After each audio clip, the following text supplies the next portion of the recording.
administrative work, because sales is much longer than that, isn't it, Alejandro? Yeah. Well, absolutely. A lot of time. I'm sure that competition is My one of them. competitor. For France.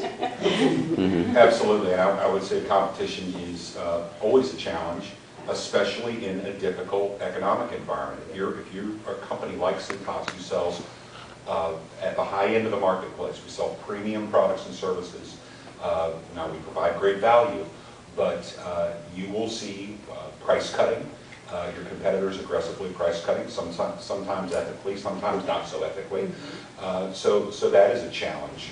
I would also say another challenge that I think of is we're dealing with more information than we've ever dealt with. So the sales executive has to make time for strategic planning, for filing, for paperwork. A lot of people say, gosh, you know, the stereotypical salesman, you're on the golf course by 2 o'clock, right? Yeah, right. And really, the life of a salesman is we're at our first call or making our first call at 7 o'clock. We're usually selling all day until 6, maybe even dinner with the client, and then it's paperwork. So I love my Cincinnati Reds at night. I like to watch my Reds games, but I usually have my computer in front of me. So paperwork has been traditionally a challenge for salespeople. And just to piggyback on the competitors, it's not necessarily always external competitors. It's internal competitors too. You know, everybody wants to be the best salesperson, and even if you love your teammate, right? You still have most people who want sales are aggressive, and they want to succeed. And even if they're not the one that's necessarily speaking to you about like, you know, I beat you. You in your head, they beat me, they got me. They had that number that better than me, and that internal pressure for you sometimes is great. It's like, wow, I need to step up. And so, you know, you have to remember to take your mind off what everybody else is doing and control what you can control, because you can't control what they're selling. You can control what you do every day in your actions. But talking about benefits now, because everything cannot be bad, sales provides lots of benefits. One of them, probably the main one, is that the company couldn't do without you, the business, the industry. So you are an essential part. HR, marketing, some other people can or cannot be, but sales, what would you do?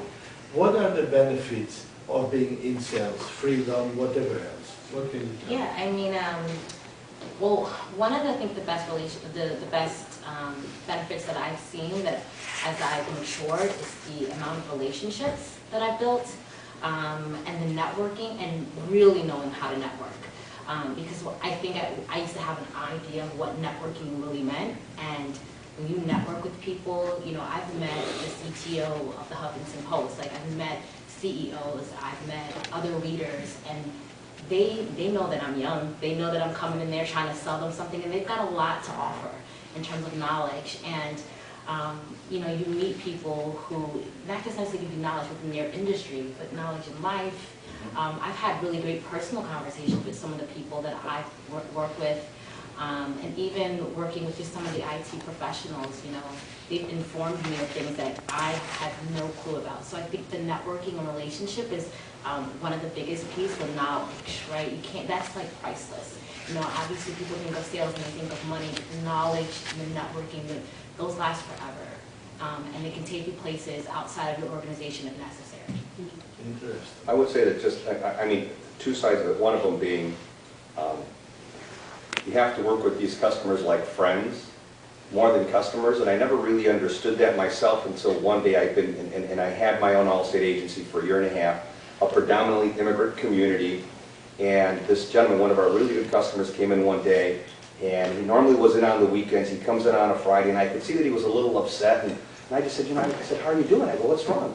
He goes, well, you know what, I came home early from a trip, and unfortunately, this terrible thing happened at home. He goes, and I didn't know where to go. He goes, so I came here. This gentleman literally sat with me all day long. As customers would come, he would stand up and he'd shift to another desk, and then when they left, he'd come over and he would start sharing with me what was going on in his life. And really, that kind of changed for me the fact that these people aren't just there because they need a service. In some cases, They need somebody to care about them, because there may not be a lot of people out in the world that are really doing a lot of that. So that's, I mean, that's from the personal side of it, and one of the reasons that I want to, and I love what I do as much as I do.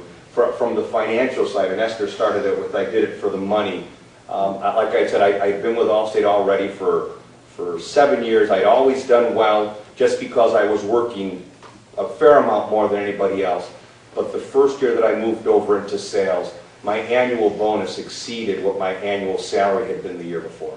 It was an unbelievable, just the luck, of course, because it's not that I had any skill in any way, shape, or form, but that's the beauty of, to Esther's point, is you now truly control what success you're going to have, because you know exactly the things they tell you. If you do this, we're going to pay you this much more for having accomplished this. There's a different value than, you know what, if I do well at the end of the year, I'm going to get that 4% increase or that 5% increase. But you also need to be comfortable in that uncomfortable world, is kind of what I could say. This is critical, really. This is critical because you can be a controller, a director of marketing or whatever. The salary is the salary and a small bonus or whatever at the end of the year. But here really is where money can be very big, very big. So knowledge, right? Relationships and finance. I am a little power hungry. So I'll tell you the truth. When I land, and this morning I'll share with you a little story. I've been networking in a very high-end community in New Jersey, and my office is in Newark. You know how difficult that is to be in an area where people are, the average income is $250,000, and my office is where the average income is $35,000. And so they're like, who is this girl? Like, what is she doing here? I think I'm a girl. Don't argue. Forget the age. But anyway, I've been networking in that area and proving myself and being consistent and reliable. That today I got a phone call from the 4th most powerful financial planner in the state of New Jersey asking to meet me. So you know that from now on, those accounts are going to be big. And so what does that mean? So I felt like a rush. I felt powerful. I said, my God, I did it. I didn't need a boss to tell me, oh, you did a little certificate. Let's take a picture. You know, a little what? It was about my own, right? It was about my own discipline, my own consistency, my own challenges, and putting my biases, mine. I'm Hispanic, I'm a woman, I'm short, my office is in Newark, oh my God. I had to put all that and say, forget about it. I can do this. I am responsible, I am ethical, I have integrity, I'm diligent, I'm persistent, I'm not very knowledgeable. 25 years in the insurance business, I have a master's in insurance. Right. So you have to have that confidence. So by gaining knowledge, by having friends, then the result is the income. But you can't start with income. Right. You know, I just knew that I was in charge of my income, but that was not my main thing. I could be in control, and power is good. Well, and I would just add one thing, which is no matter where you want to go in your career in business, if you want to be the CEO of the company, if you want to be the chief marketing officer, if you want to be in production, wherever you go, you will benefit from time in field sales because of a number of reasons. First of all, you polish your communication skills, which are essential in any leadership position, right? You gain a great appreciation for the sales function because we started with the truth that nothing happens until somebody sells something, and when you're the CEO, that top line, there's a reason why they put that sales line on the top line, and it's because it's the first one you look at. And so whether you're going to be a CEO or whether you're going to be in HR and marketing, you will benefit from the skills that you develop in sales. So now the question is, what kind of a life is that of a salesperson? And all of them will have different ways of looking at this. But let me ask you, Bill, how would you define a sales day, a day of sales in your industry? or Rubbermaid where you were before? Sure. Well, I would think that all of us would have a little bit different answer, and it has to do with a few things. It has to do with what industry that you're in, the size of your territory, whether you're in national sales or local sales, B2B or B2C. So it's going to be a little bit different depending on what you do. But I would say that all the successful sales executives that I know work each step of the sales process a little bit each day or a little bit each week. And what I mean by each step of the sales process is you need to spend time prospecting. And prospecting is the process of identifying target clients. You need to do that all the time because you need prospects coming into your sales funnel so that things are going to come out the backside. You need to spend time in front of customers every single day. Even where I am at Cintas right now, I have a large group, 250 people that work in my organization who are the main folks out there in front of the customers every day. I make it a point every day to talk to customers. So I think that no matter what level of sales you're in, you're going to have time presenting to and dealing with customers. You will have some time each day dealing with service issues. They come up. Something didn't happen the way that it was supposed to happen. Something didn't arrive in the mail on time. So you need to pick up your phone when your phone rings and spend time serving your clients. And then finally is the one I mentioned, is just the paperwork and preparation. You need to stay on top of your paperwork. You need to be well organized. You need to process things because in sales, attention to detail is so important to get it right for the client and to get it right the first time for the client. And to not have foul-ups because we are professionals. They expect it to be right, it should be right. So making sure that you are dotting the I's, crossing the T's every single day. And then finally, preparing for your sales meetings. Preparation time, the study that needs to be done, whether you're using the internet or whether you're using some other resource to prepare yourself. I would say that those are things that happen every day and every week. It's a very diverse function. Any other things that in your industry or your role are different or more? Those are transparent to all of us. And what I'm going to share with you, we've all done it. You need to have your ears open all the time. It's like you're always in awareness. My office is in an urban area, so I learned to pay attention because you might not be safe. So you better be paying attention. And that skill, I used it in my business, to pay attention, to look at body language. So you're always in kind of, not selling, but kind of an alert to help you sell. Because it's that moment when you get the eye contact or you get the person go like that or they're like, oh, you lost their interest. You gotta be you have to be aware. You cannot be at sleep. You can't wait until that person comes and signs just because you gave a great smile. You have to be informative, prepared, all the details that Bill, right?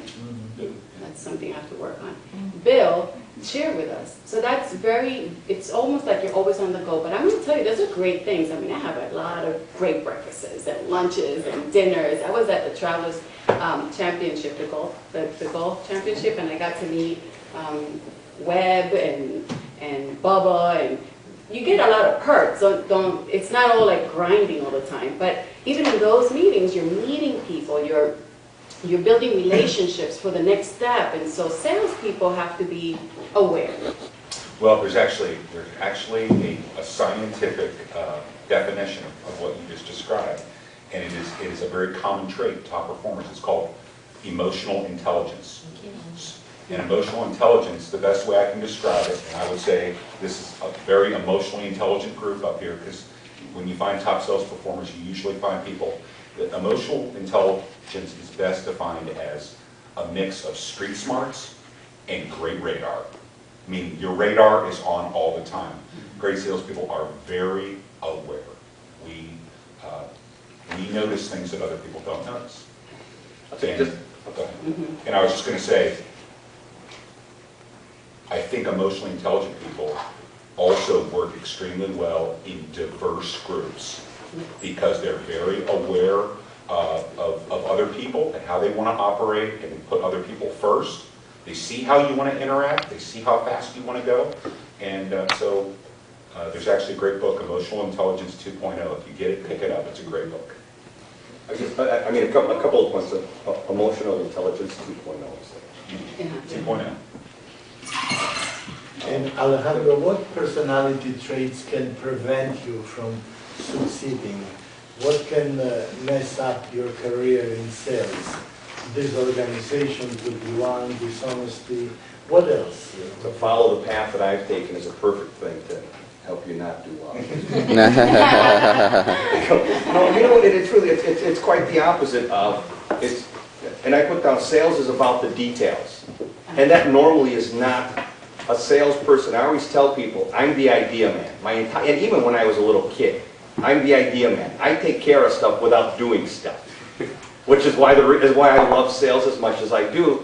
But the problem is, in order to get successful at it, you have to get good at the details. Because in the absence of that, you can, you know, in all of the workshops that I've been able to attend to so far, it's about that follow-up. It's about the integrity of doing the things that you say. So if you sit down with somebody and they share something with you, and you say that you're going to get back to them and you don't, you're done. And that doesn't just cut that individual off. Especially within the Hispanic community, if you treat one person well and you care about them, they then take great value in bringing their family and their friends to you. And it's not over the phone. It's, you know what, I would like you to meet Esther. She helped me take care of the... That's how much people appreciate you taking care of those details. In the absence of that, you shoot yourself in the foot was one of the things. And then as well quickly to another point that Esther made earlier, with paying attention, that you have to learn this sense about what's going on in the room around you without having somebody say something. And somebody told me this a long time ago, you need to make sure you're dealing, and for us it was mom and pops. So obviously with Bill, he's dealing with companies, and so he's dealing with managers and things like that. For me, it was just mothers and fathers like my mom and dad that didn't really speak a lot of English. You need to talk to the person that's the decision maker. I would always do my appointments in the evening. Most blue-collar Hispanics, Mexicans like my family, they work during the day. There weren't going to be day appointments. They were night appointments. I'd get into the house, talk about the house, and talk about the Virgin Mary statue that was beautiful, because there's always going to be the Virgin Mary statue, you know. And then I would immediately say, you know what, I was in the car for a long time. Could I get a glass of water, please? And somebody would stand up invariably to get the water. In some cases it was the husband, in some cases it was the wife. The person that stayed was